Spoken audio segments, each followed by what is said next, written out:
Friends, ನಾನು ನಿಮ್ಮ ರಾಜು ಮಿಸ್ತ್ರಿ ಮಾತಾಡ್ತಿರೋದು. ವೆಲ್ಕಮ್ ಟು ದತ್ತ ಗ್ಯಾರೇಜ್ ಇನ್ ಅಫ್ಜಲ್ಪುರ. ನಮ್ಮ ಹತ್ರ ಇವತ್ತು ಬಂದಿರೋದು ಗಾಡಿ ಕ್ವಿಡ್ ಅಂತ. ಈ ಗಾಡಿ ಬಂದುಬಿಟ್ಟು ಕಸ್ಟಮರ್ ಏನು ಮಾಡಿದ್ದಾರೆ, ಅವ್ರು ನಡೆಸಿದ್ದಾರೆ ಗೊತ್ತಿಲ್ಲ, ಬೇರೆ ಯಾರಿಗಾದ್ರೂ ಕೊಟ್ಟಿದ್ದಾರೆ ಗೊತ್ತಿಲ್ಲ.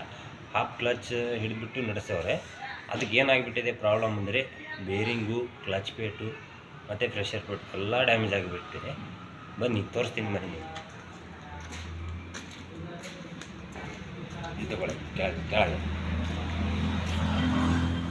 ಇದು ನೋಡಿ, ಕ್ಲಚ್ ಫೋರ್ಕ್ ಅಂತೇಳಿ ಒಳಗಡೆ ಕೂಡೋದು. ಇದು ಕೂಡ ಬೆಂಡ್ ಆಗಿಬಿಟ್ಟೈತೆ. ಬೇರಿಂಗ್ ನೋಡಿದರೆ ಪೂರಾ ಕಲ್ ಮೇಲೆ ಕಲ್ಲಾಕಿ ಜಜ್ದಂಗೆ ಆಗಿಬಿಟ್ಟಿದೆ.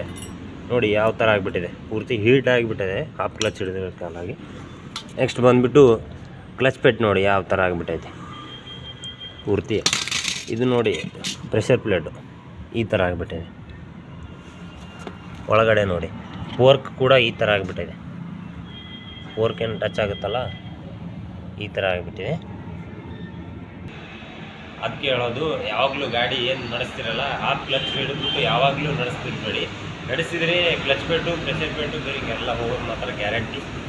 ಹಾಗೆ ಇದೇ ಥರ ವಿಡಿಯೋ ಬೇಕಂದರೆ ಶೇರ್ ಮಾಡಿ ಮತ್ತು ನಮ್ಮ ಯೂಟ್ಯೂಬ್ ಚಾನಲ್ನ ಸಬ್ಸ್ಕ್ರೈಬ್ ಮಾಡಿ.